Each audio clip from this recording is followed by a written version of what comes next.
Yeah. Although there are still some today that can, still some around. Okay, girls. Are they gonna be a few minutes yet?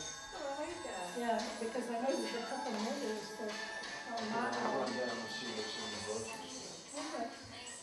You got time. So we're talking about protecting the skin you're in, sun and summer safety. So actually, the skin is your largest organ in your body. Did you know that? So it really, and there's a lot of skin issues that people talk to me about. So I thought it was worth discussing, especially this time of year. Tell me what you know what the skin does for us. I mean, all the organs in our body do different activities and they serve different purposes. So what's the function of the skin? Any? Keeps you warm, so it regulates your temperature. Exactly. What else? Vitamin D, vitamin D. Absorption of, minerals. It protects our body, right? It's our first line of defense. It's our barrier. It's our physical barrier, right? Otherwise, we'd be just a bunch of muscles and bones walking around. Also, it rids the body of waste, right, by way of sweating. So temperature regulation is also correlated with sweating. And then an important function is touch or sensation, right? We have nerve endings in our skin, so we can feel it. I focused on the skin, but we are going to talk about eyes and, just general summer safety, heat exhaustion, heat stroke, and the signs of that, how to care for a sunburn. But mostly I wanted to talk about skin because I know that as we age, there's normal skin changes to begin with, and then that cumulative effect of being in the sun can have even more changes as we get older and kind of give you guys some ideas of what to look for. So I wanted to, we're going to do a little quiz at the end, but I figured we'd go over a little bit of the basics and start with what is ultraviolet radiation. We all hear of UV, UVA, UVB, the rays. Sometimes on the weather report in the morning you hear about the UV index. Well, what does that even mean? Why do we care? So I thought I'd just talk about, it's basically something that comes from the sun. It's a radiation that causes, it's a major risk factor for causing skin damage and skin cancers. So there's UVA rays, which actually age our cells and they damage the cells, so they can cause the discoloration, the wrinkling, and the UVB rays actually can damage the DNA of your cells. And those are the main ones. The UVB are the ones that cause the sunburns, when you get the sunburn. And they're also thought to cause most cancers. When the weather forecast is coming out, and especially this time of year, and they're talking about the UV index, basically you just have to keep in mind the higher the number, the greater the exposure, that's going to be the higher chance of the sunburn or damage. So if they're saying UV index is high today, that means you really have to be mindful of what your outdoor activity is going to be and limit it. And we'll talk about what times a day you should be out. So talking about complications of being overexposed to those UVA, UVB sunlight rays, skin cancer is the most common of all cancer types. Did you know that? Yes. Most common skin cancer. So, we all know someone, whether it's ourselves or a family or a friend or a loved one who's been impacted by the disease of cancer, but I thought it was pretty interesting to hear that it's the most common of all cancers. We're going to break it down into three main types of skin cancer. There's basal cell, squamous, some people pronounce it squamous cell, and melanomas. The first two, basal cell and squamous cell, are the most common, and they're most strongly related to a person's sun exposure over time. And usually it's found on the head, the neck, the nose, the face, maybe your arms. They can grow to be larger lesions or spots, but usually it's not invasive like that third type I mentioned, which is melanoma. Basal cell, squamous cell are most common, and they're less severe or aggressive than the melanoma. Melanoma can be very serious, and it can be cured if it's caught early, but if it's not caught early, it can be very invasive and aggressive and require intensive treatment and therapy. And for some reason, men tend to, if they have a melanoma lesion, it tends to be on their chest or their back, and for some reason, it's most common with women on their legs. So I don't know why that is, but that's kind of what the Cancer Society research shows us. So 3 main types of skin cancer that we're looking at. Most common are not as severe, very easily treated, basal cell, squamous cell, and then that third one, which is really more intense and aggressive, is the melanomas. There are other types. Lots of other types actually, but all of those other types combined account for less than 1% of skin cancers. So they're out there, but those are the 3 main ones. So what are you looking at when you're looking at your skin? What are signs of skin cancer? Well, basically, part of the handouts you have is just kind of encouraging you to, you guys have been in your bodies a long time, right? Get to know the landscape and what your body looks like normally. Get to know the normal freckles and moles and spots that you have. And then you're able to know what your baseline is, so that when you're checking your skin, which you should, when you're bathing, washing, that you notice things that are new or different. Or, gee whiz, I've had this scab that just comes and goes and comes and goes, and it bleeds and it crusts over. Those are things that I'm often counseling people to, you know what, go get that checked. You know, and a lot of times it does come back that it's one of those first 2, the squamous cell or the basal cell cancer. So it could be a lesion, it could be pink, it could be something that looks scabby that will bleed or crust and it keeps returning and it doesn't go away, or it gets a little bit bigger. It could be a mole, it could look different ways. So there's just that on that handout I gave you, that's specific to melanoma, the more aggressive one. But any kind of spot or lesion or freckle or mole that's unfamiliar or seems to be growing or troublesome to you, you definitely should speak to your doctor about and get it checked. Typically, it's a simple, we're going to just scrape it a little bit and test those cells and see what comes back. And then those cells, they will say, oh, nope, you're fine. It's just benign. That means it's normal, no problems. Or yes, we found one of these other 2 things and you know, you need some treatment. Sometimes the treatments are as simple as an ointment, a special prescribed ointment. Sometimes the doctors will do a little therapy where they kind of, you know, burn it off. So there's different ways to handle it, but just so you're aware of that. So any changes, any kind of itching or unusual tenderness or pain on your skin, no matter what anyway, is probably going to drive you to call your doctor because it's driving you crazy anyway, but definitely need to mention that as well. So the risk factors are overexposure. Some people have had occupations or jobs or volunteering, or they were gardeners and they were outside a lot, or maybe they worked for DPW, or they were on the road crew, or you know, just they had different jobs that gave them landscapers. Outside a lot, and you might have more exposure. Having had an organ transplant, you know, immunity problems, or someone who's maybe on medications that affect your immune response could put you more at risk.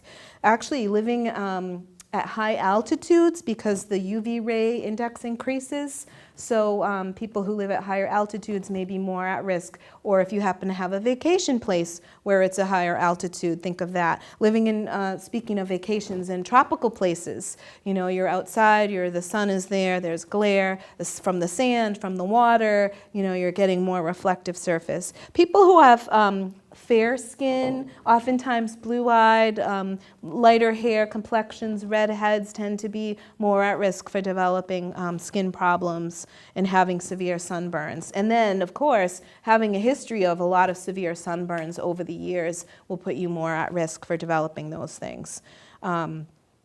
So that's kind of the gist of it. I think you've all heard that, right? So we'll move on from the skin for a minute and just talk about the eyes, protecting your eyes. It's really important that you either wear sunglasses or you have the eyeglasses that will transition and block out those UVA and UVB rays. Sometimes people don't think about their eyes as getting sunburned or sun damaged, but just like any other part of your skin or your body, they are also getting exposed to these this UV radiation, and damage can be done. It can contribute to macular degeneration or cataracts, and in some people there's it can actually cause a little growth on the eye, like a lesion on your eye. So for sure, it's really important that you're protecting your eyes, and all year round. It's not just a summer thing. We do this talk in the summer because usually it's sunny and warm and hot, but we brought the sun today. So yeah, I don't know what happened. The sun forgot. The sun was on vacation. But honestly, actually in the wintertime, the snow and the glare, and it almost can be more glare on your eyes, and that you have to think all year round. And just because you may not see the shining yellow sun, there can still be a lot of UV rays coming through an overcast or a cloudy day, sometimes even stronger. So the brightness matters, right? So wearing sunglasses, and if you're going to be outside, you still need sun protection, which we'll talk about too. So there's some skin problems, obviously, the eye problems, which some of us already have as part of our aging or our underlying conditions that we have, so we certainly don't want to add to it or make it worse. So I really like the American Cancer Society has kind of a awareness campaign, and they use the slip, slop, slap, wrap.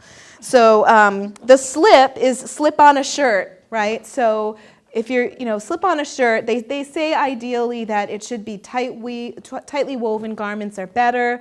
Lighter colors are not going to attract the heat of the sun as much as darker colors.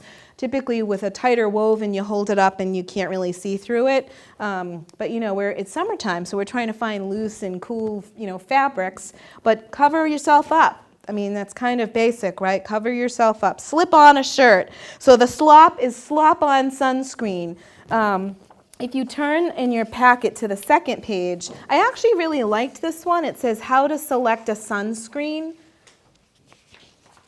And it's important to know that, it talks about that first little box near the bottle, the green one that says broad spectrum. It says you want to find, when it says broad spectrum, what does that mean? It means it's protecting against both of those types of UV radiation, the A and the B type, which you want.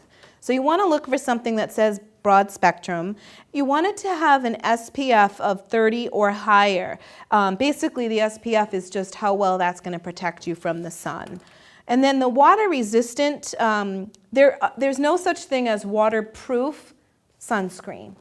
And so that means, if you're out and it's warm and you could be sweating, you do need to reapply. It doesn't necessarily mean you're swimming or you're at the beach or you're going in the pool or you're sweating, and it could be any of that, but it's not waterproof. You need to reapply it, usually every what does it say, 40 to 80 minutes.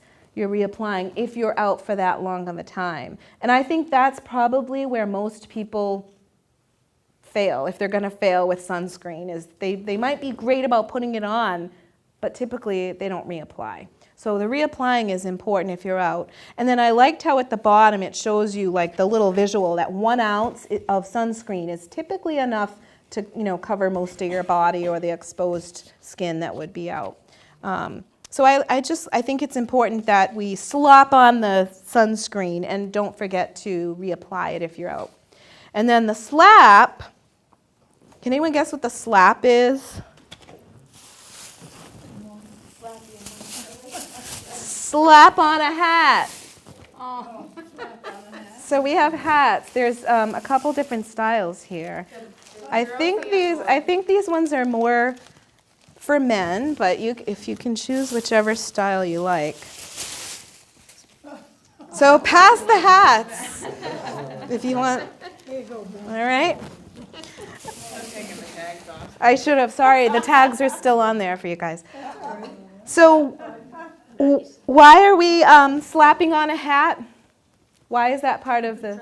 Protecting from the sun. Yeah. Well, so that's beautiful. Looks like a little Easter bunny. Yeah. So it's really two reasons, right? Ladies, It protects your head, so your scalp, right? And even if you have hair, which some of us don't, you still could get sunburned on your scalp, right? So wearing a hat protects your scalp.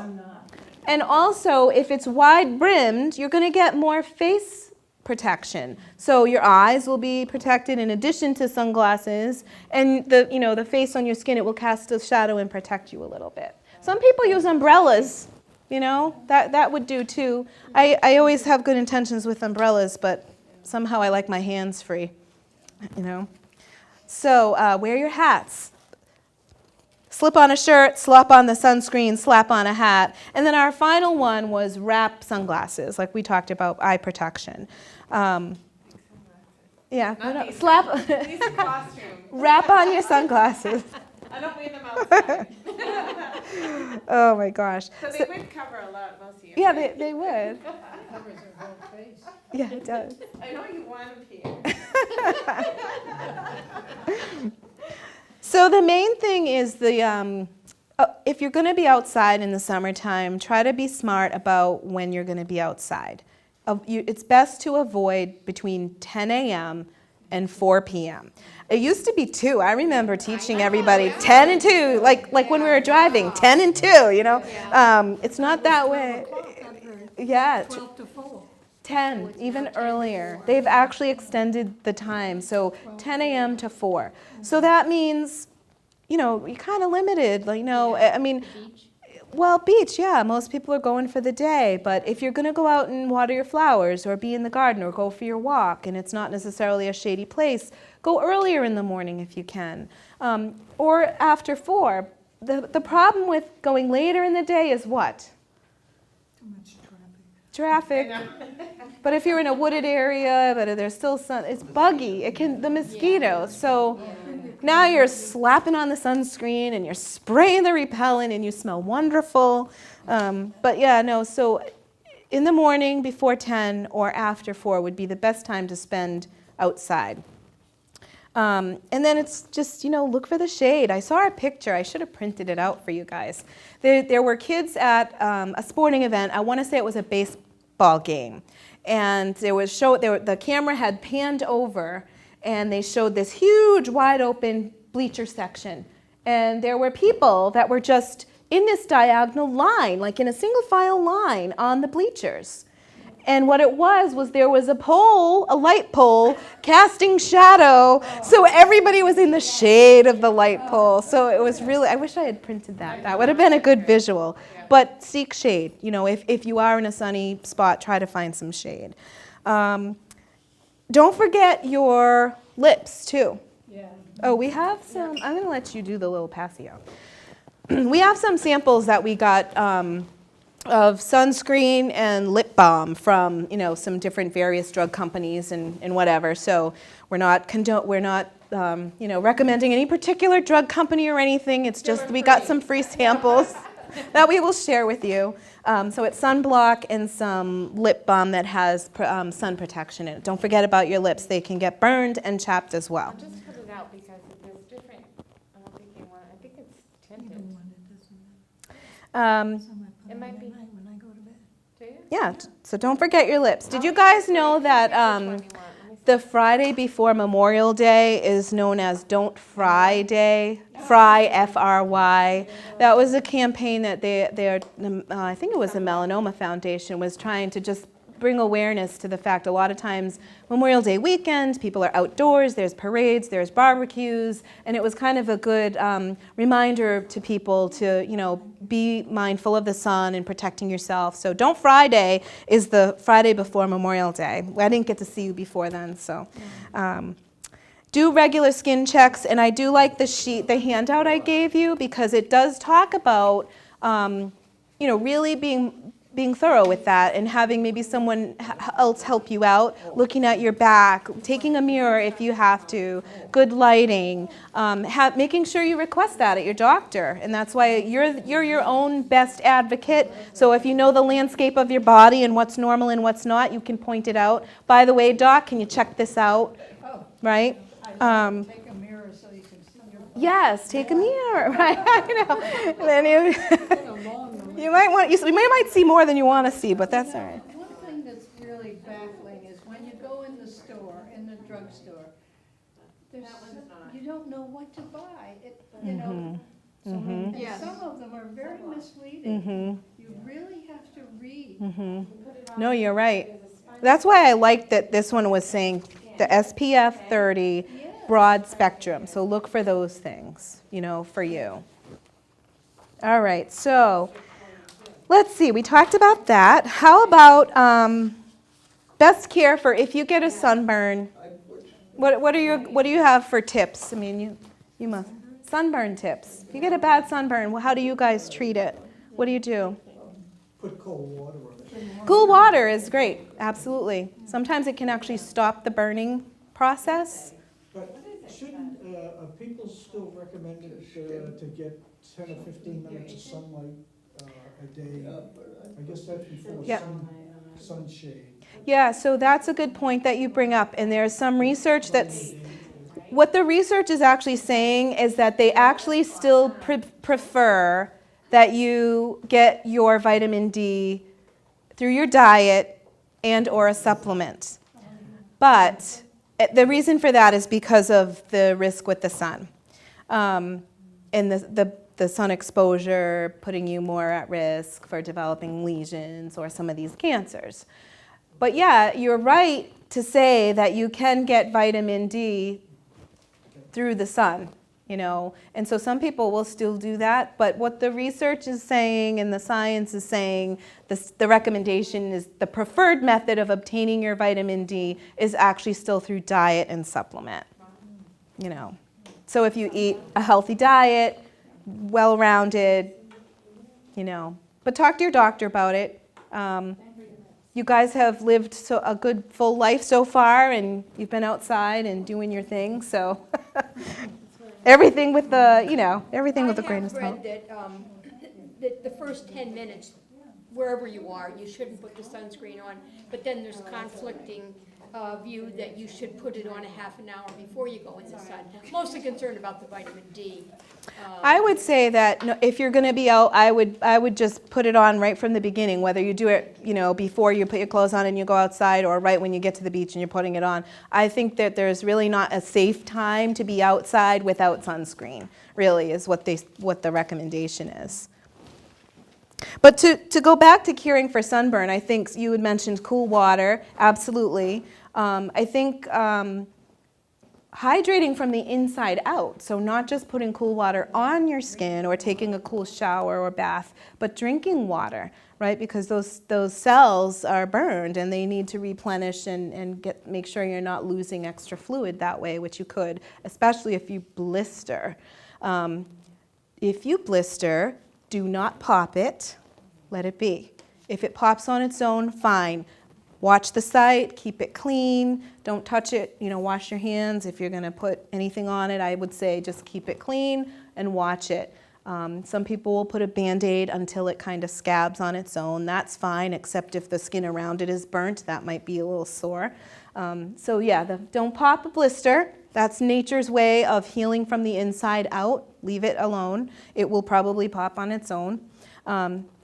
And then moisturize. So after you wash up, or you're putting, your cool lotion, your cool water on, or you've showered, or you've taken a bath, when you come out, pat your skin dry gently, and then put a moisturizing lotion on. Don't moisturize your feet. Why? You will slip.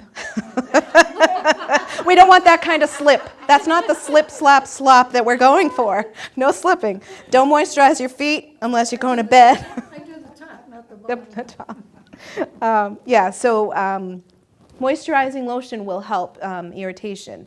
Or aloe is a natural coolant and healing, very healing to the skin. So that might be great. I used to have an aloe plant. We used to just break it off and put the gel on. All right, do you guys remember the commercial? I remember this commercial. There was a little girl in the bikini. She had a sunburn, and the dog was tearing her bikini down. Yeah, What was that an ad for? copper tone. You guys are good. I can't stump you. When I was a kid, it was all about, for sunburn, treating with solar cane. Do you remember that? Yes, I had that, The yeah. recommendation now is don't put any cane products on it, benzocaine, the solar cane, because they find it's actually more irritating to the skin and can cause more itching or irritated reaction. So Baby cream. baby cream, like a moisturizing, yeah, that would be sensitive and good for your skin. Anything moisturizing. All right, so that's our sunburn.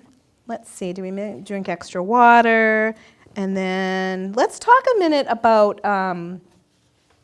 heat stroke and heat exhaustion. Have you heard of those terms before? Okay. Unfortunately, I always hate to say, well, as we age, our bodies change, but it's just a fact of life, and they do. So we talked about the functions of the skin and the fact that part of the role of the skin is to help us regulate our temperature, our body temperature. Well, our skin changes as we age, right? So, so does our brain in terms of our body regulation. That's a whole internal process that's happening.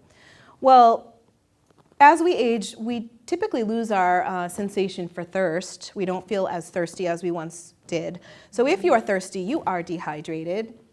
If you're thirsty, you've already crossed that line. You haven't had enough to drink. When you're out in the sun, you may not feel like you're sweating. You may not sweat because we don't sweat as much when we get older. That doesn't mean your body is not looking for ways to cool itself down. So we talked about seeking shade. We talked about wearing our hats. We talked about slopping on our sunscreen and putting our lip balm on and sitting under the tree and wearing a long sleeve shirt if we could, or putting a shirt on, protecting ourselves in all of those ways. But if you're outside, and you could still be in the shade, but it could be really hot and humid, and you've been outside for a long time because you're at your grandson's soccer game or your whatever, baseball, and you've been there a long time, be sure you're hydrating, you're drinking your fluids and your water, maybe popsicles in your cooler, or oranges would be great. Give a little bit of sugars or, electrolytes. But the other part is you could get heat exhaustion just from being outside, even if you're not necessarily exerting yourself, but on those really hot, humid dog days of summer, if you're outside in it, you may not realize it might creep up on you, and then all of a sudden, then you feel what? So there's a difference between heat exhaustion and heat stroke. Heat exhaustion, sometimes your skin can actually get cooler on you, which is a really interesting sensation when it's hot out. You could be a little clammy, but you might not be. You could, or some people, typically a little bit younger, will really be sweating profusely, and that's their body's desperation to cool the body down and get the temperature down. You could feel faint, dizzy, weak. You could actually have muscle cramps. You could, get dizzy when you stand up. You could get a headache. You could feel nauseous. Anything like that, we don't know. It could be for a lot of reasons, but if you know you've been out in the heat, you got to get yourself cooled down. Go indoors. Find a place where there's air conditioning. Find a fan. Get to shade. Drink your water. Some people will actually do ice on the neck, on the ice packs, and places that you can cool yourself down quickly. It might not be comfortable, but putting ice under your armpits, sometimes the groin. You could do those things that will bring your body temperature down cooler. You don't want to do it too quickly, then you start shivering, and what happens if your body starts shivering? You actually start to raise your body temperature again because it's making the body work. So you don't want to take an ice bath, but you do want to get to shade and do all those things to cool your body down and hopefully recover. And if you're not, then you need to go and see a doctor. For heat stroke, it's a little bit different. Your body temperature actually goes up really high. You actually almost get a fever. It's like 104, 103, 104. You can seem confused. You can be speaking gibberish. You might feel mentally cloudy.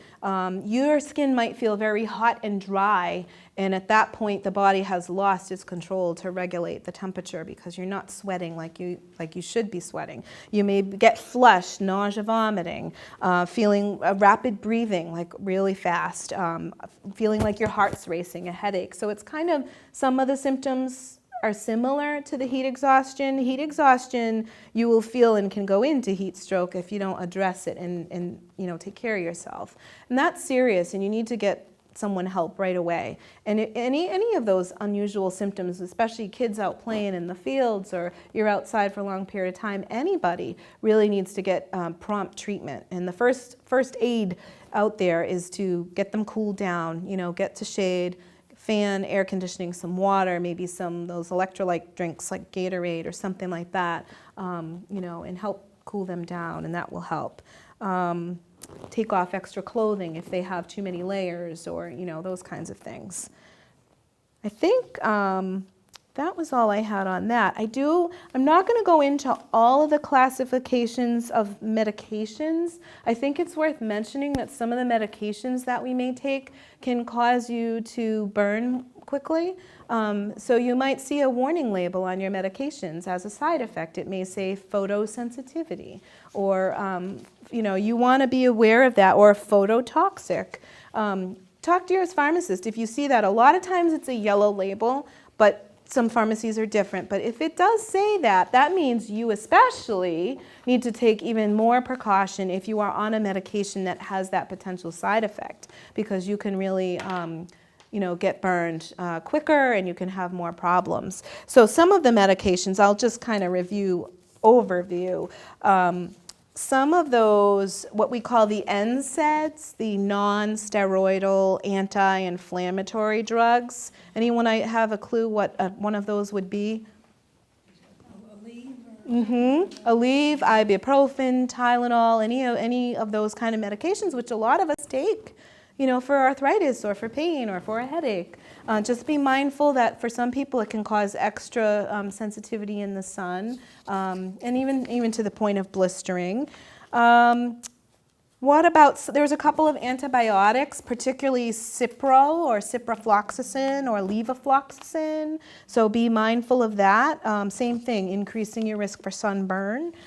How about anyone that that may be taking medications, pills, particularly the glyburide or glipizide to help regulate blood sugar levels? Those can, sometimes make you a little more photosensitive, so be aware of that. And those are the main ones. There's also the diuretic hydrochlorothiazide that can make you more almost like a dermatitis reaction some people can have for exposure to the sun. And then amiodarone is a common medication prescribed for heart rate regulation or blood pressure or a combination. So that can also increase sunburn and exposure. And furosemide is another diuretic. The other name for that is Lasix. So I chose some of the common ones that I figured a lot of people are taking, so just be aware and check out when you're getting your prescriptions to see if any of those medicines might have that reaction or interaction with the UVA or UVB rays. What else? Let's see in our handout. So we did the sunscreen. Protect yourself from cancer. We did talk about that. Yeah, cataracts we talked about, the healthy vision. On the back page is with our little smiling sunshine, is a bunch of resources. So most of the information that we talked about today came from some of those resources. There's a lot of good information on a lot of those sites. It was actually hard to kind of condense it down. There's so much we could have talked about, but I think that pretty much covers what I was going to say. Anyone have anything to add or any other concerns? Yes? Yeah, how do you pronounce the word on the sunglass UV? The PT pterygium? PT, yeah. I believe it's pterygium. What is it? Pterygium. Pterygium? G.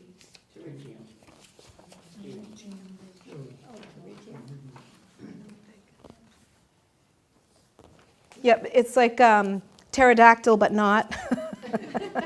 It's a silent P. We're gonna do brain games sometime. We were talking about that. We're gonna do some word games. Yeah, keep you guys sharp. They freeze these spots with freon.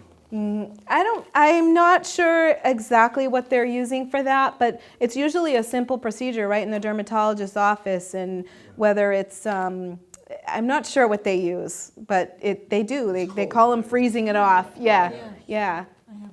And then they'll have, And so a lot of times people will come to clinic or they'll call me or I'll make a home visit and they'll say, oh, I went to the dermatologist and they removed this spot, can you take a look at it? And it kind of makes me laugh because sometimes the spots are on your back and you're supposed to be watching it for signs of infection or something like that. Right. So that's why I really liked this one, because in this little vignette of people, it actually shows someone looking in a mirror and holding a handheld mirror. You got to look at your back, and or have someone do it, or ask the doctor, well, I'd love to monitor this site, but can I come back and have you look at it in a day or two? Because if you can't see it, how are you going to monitor it? So we can be creative with mirrors and lighting, and come and call the nurse, or come to clinic, but yeah. You can take a picture too. Mm-hmm. That's helpful. If you can, yeah. Somebody take the picture. Yep. Absolutely.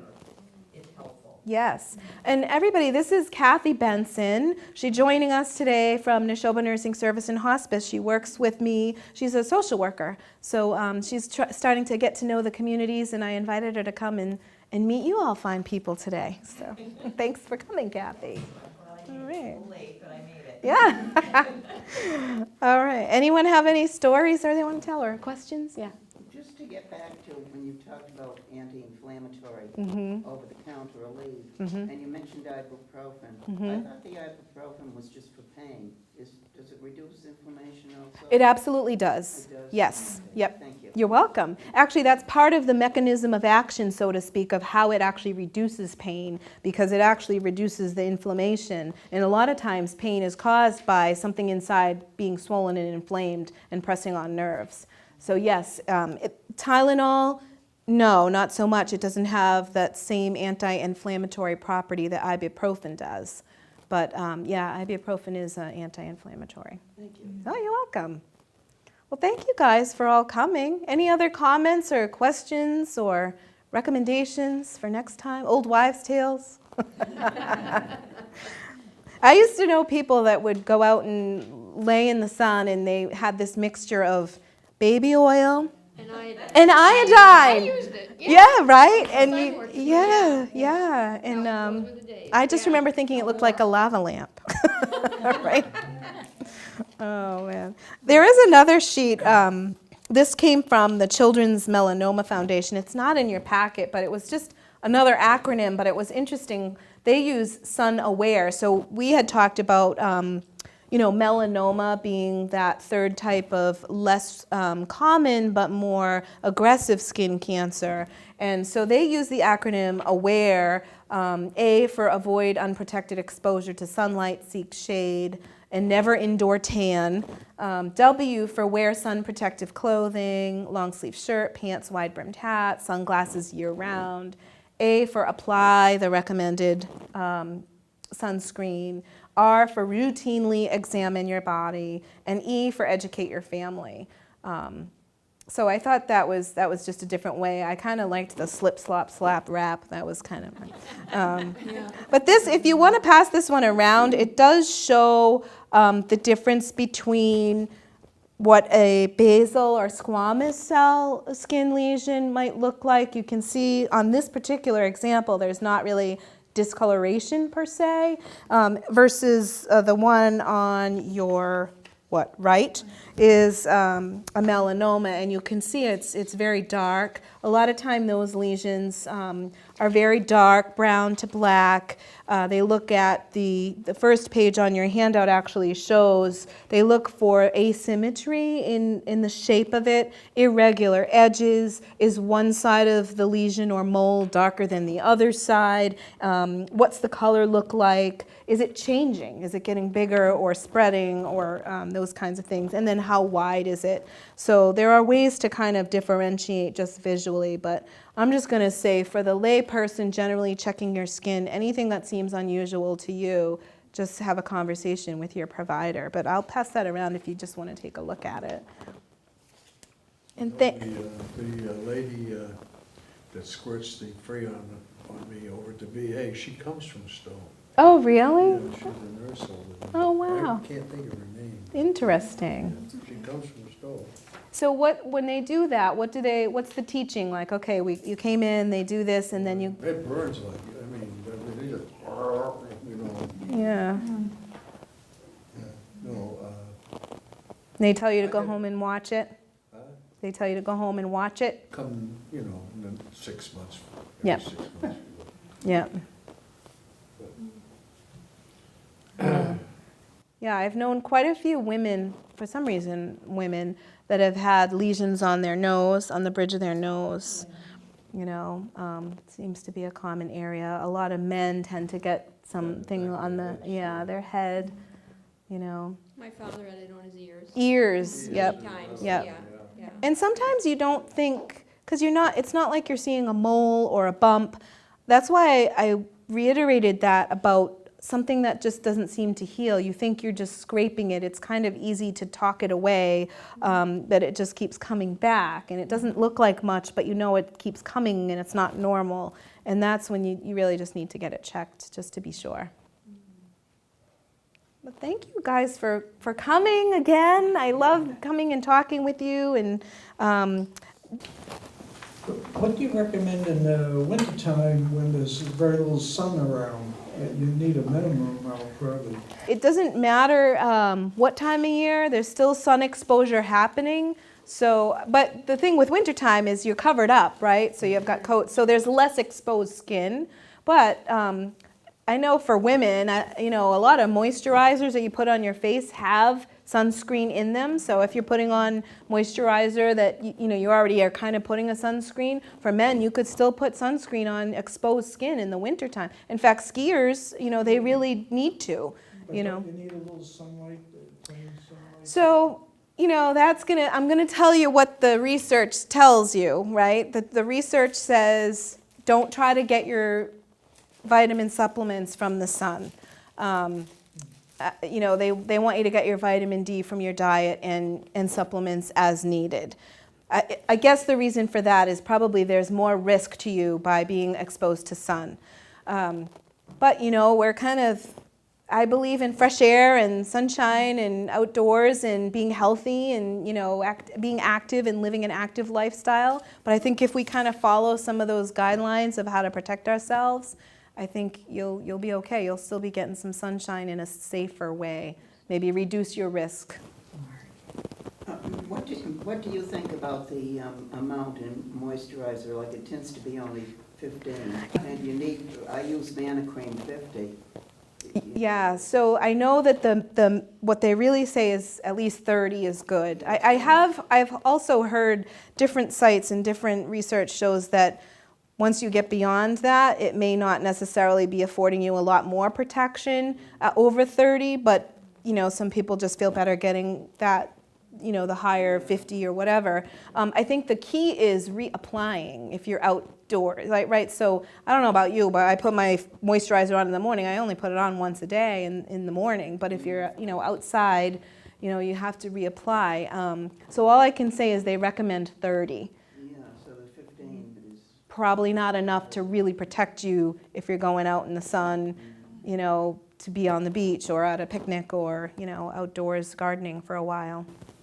Okay. I've used 90 and 100 before, and it stains everything. It's still in the car, you can't get it out, So you have to get So a I new wouldn't, wardrobe. yeah, so I don't usually go higher than 30, sometimes I do 50, but that's it. I have read the same thing, that past 50, you're not getting too much out of spending the extra. It's usually extra money too, so. I think the more important piece would be reapplying it, you know, and remember after about an hour, you should be reapplying it, you know, 45 minutes to an hour, you really need more put on. My daughter went to the beach and I warned her because it was before her prom and they had a beach day and she went and I said, don't get burned, it won't be comfortable, you know. And so she was perfect on this side of her body. And then she turned around and she was red as a lobster. So she just, somehow, she didn't think to do the back of her body. So, you know, it was funny. But yeah, so, I don't know, we can do, this is one, your sun safety IQ. I can't get skin cancer because my normal routine, like driving to work, hobbies, and vacations, doesn't include a lot of time outdoors. True or false? False. Right. So dermatologists will say that even brief exposures all year round can add up to the major damage. Remember we said it's that cumulative effect. And then it talks about the peak time, 10 to 4. Everyday exposures usually are linked to the squamous cell or squamous cell, however you say it, which again is not the serious aggressive one as melanoma, but it's still cancer and needs to be addressed. All right, so I should use sunscreen at football games even though I only go and get burned once or twice a year. True or false? So true, you do need to wear sunscreen. Most people think it's okay to get sunburn once in a while and it's not doing damage. If you're burned, you've done damage. That's the bottom line. If I'm wearing sunscreen, I can stay in the sun as long as I want. True, false? False. I like how they put it here. It's not smart to broil in the sun for several hours, even if you are wearing sunscreen. They don't provide total protection. Talks about the 30, apply every hour to 2, lip balm, don't forget your sunglasses, all those things we talked about. Okay, a sunscreen labeled SPF 15 blocks more UV radiation than one labeled SPF 30. False. The SPF means sun protection factor. That's what that stands for. It describes how sunscreen filters, right? So the SPF 15 filters out about 93% of the UVB rays, while the SPF 30 filters out about 97%. So you've got that extra filtration. And again, it talks about choosing broad spectrum, which is both the UVA and UVB. Okay, it's safe to let my children or grandchildren stay in the pool all day if they slip on a t-shirt after a couple hours and reapply sunscreen to their faces, arms, and legs. False, I would say. So it actually says UV rays can easily go through a white cotton t-shirt, especially if it's wet. I did not know that. Most wet, light-colored t-shirts only give about as much as an SPF 4 sunscreen. So we talked about slipping on a shirt, but maybe we gotta be more cautious with which kind of shirt and not letting it get wet and still reapplying our sunblock. Okay, certainly not enough for all-day coverage. Let's see, blah, blah. So people ask about babies. You have to be careful with sunscreen in babies like 6 months and under. So I always say talk to your pediatrician. Hats, cover, shade is better options for babies. They shouldn't get burned. How often do I need to reapply water-resistant sunscreen? Every 2 hours or sooner, after sweating or swimming, after I towel dry, or all of the above. That was an easy one, right? Getting a base tan, right? People talk about that, right? Getting a base tan. Yes. But this one says, at an indoor tanning salon is a good way to prevent sunburn when I go to the beach. True, false?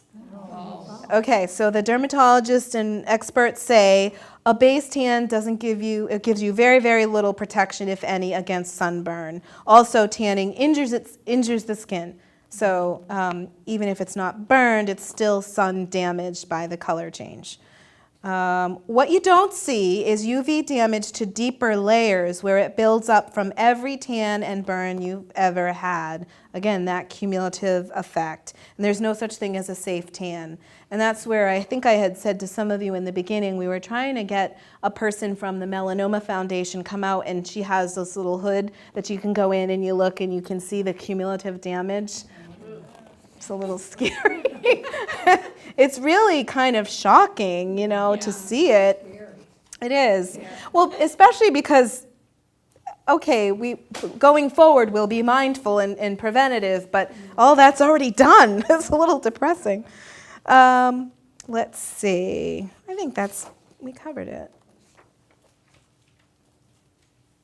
Yeah, that one. We covered it all, so thank you for coming. Let me know if you've got any other interesting topics.